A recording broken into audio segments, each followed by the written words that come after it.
So for using basic drawing tools in Photoshop, we're going to be working with the brush tool, and we can also do some fills with the gradient tool.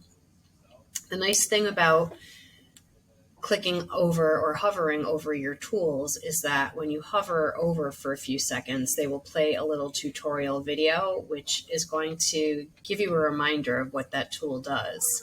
So you can work with your brush tool on the white background, but one thing you may want to do is a gradient or paint bucket fill with your gradient tool in each block as you go to have some kind of background. It's really up to you. I start with the rectangular marquee tool, and then I'm drawing out a selection in each of my boxes, and then I switch over to my fill tool. So either the gradient or your paint bucket, they hide in the same spot. And then I choose my gradient. I can go to some of the presets. If I click on the arrows, then I can drop open all of the color folders. So if I want kind of a bluish background, I can choose it, click and drag inside my selection that I've made, and my selection stays just right within the confines of the marching ants that are going around the screen here. So now I can draw with my paintbrush over. If I'm trying to show asymmetrical balance, then I want to draw where I have different shapes on one half of the frame and then mix it up and change it to have another set of different shapes on the other. So I could do that with a very simple round brush. I'm going to use my bracket key to make my brush bigger. Actually, I think I'm going to go back a step. Remember, Control Z will go back a step, or you'll find the undo up here, undo gradient, Control Z, or you can redo anything with Shift Control Z. So I'm going to choose a nice hard brush. And as I create my design, I'm going to think, how should it look like on top? And how can I change it to look different on the bottom? So I'll have a little off balance here. And then I'll do a much different design here. So maybe I'll change the brush size for some variation.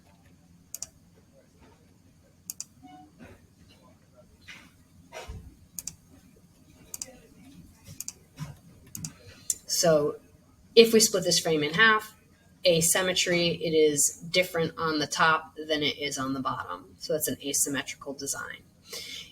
If I want to delete my selection that's going around the block here, then I can go to the select menu and choose Control D or deselect, and it gets rid of that selection, which allows me to then go back to my rectangular marquee tool and reselect. If you want to get rid of the selection again, you can hit Control D or double click. It will disappear.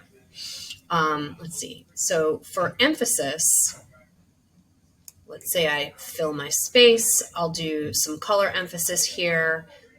Again, you can use your paint bucket. So you guys will probably have to right click on your gradient tool to find it. My paint bucket is actually hiding under the rest of the tools here. And I'm going to fill with this purple color. And for emphasis, I'm going to do a much lighter color in the center and just do a nice simple brush tool, really big. So a difference between two colors emphasizing the yellow dot. Remember, to change your brush size, you could use the keyboard shortcut, and the bracket keys will help you do that. So I'm in my brush tool. I'm just going to draw the bracket size so you can see what to look for on your keyboard.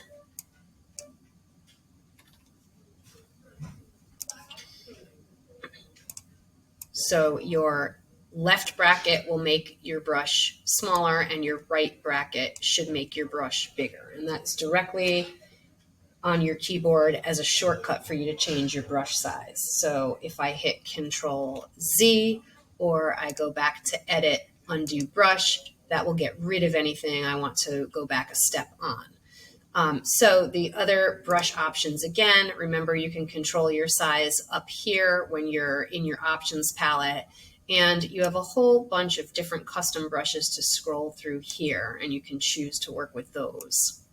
So definitely play around. You may have to click exactly on the arrows to drop the whole menu down, right? I already have some of these open, but definitely make good use of these because there's a lot of different choices that you have.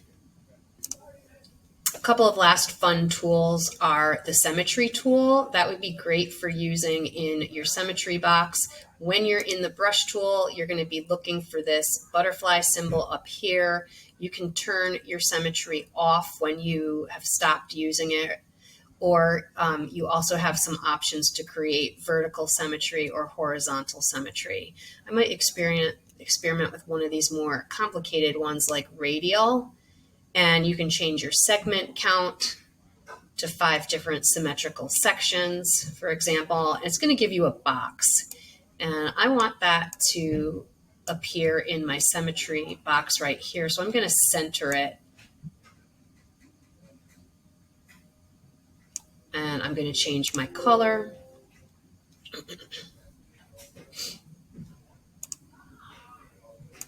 I've got my symmetry tool on. Let me just swap to something different for a change of pace here. And then as I draw, it's creating some radial symmetry where the design is the same on both sides. So experiment with that, change up your colors, right? And then when you're done, you can go back to your butterfly and turn symmetry off.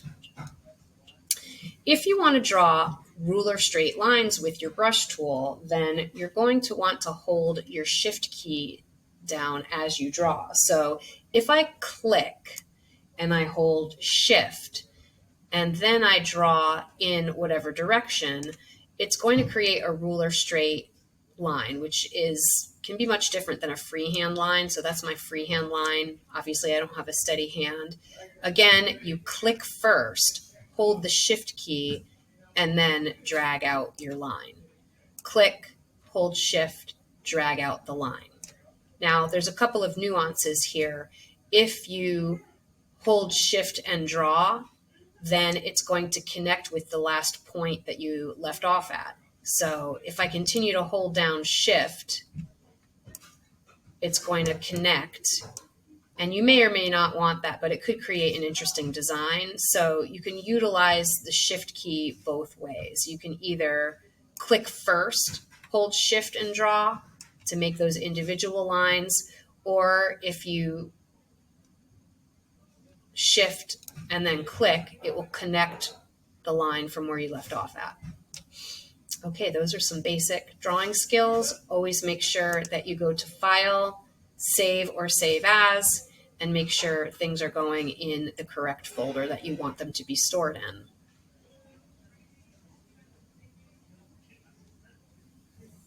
If I choose Save As, I'm going to be navigating to the desktop. If you guys don't see the photography shortcut folder here, then it means you just need to make one on your desktop. But you should be going into photography shortcut, into your class periods folder, and going to your folder. Remember, if you need to rename your title or your file name, you can click right here so the field changes. You want to be careful not to click on any of the files already here because it'll change the file name to something that you click on unless you're trying to make extra copies of something with a similar name. So, pay attention to your file name and make sure it's what you want it to be before you click your save button down in the lower right. If you already have a file in there that's the same name, because I was working on one earlier, you can replace it, or if you don't want to replace it, you can name it something else, like sometimes I'll call it version number 2, and then I'll click save.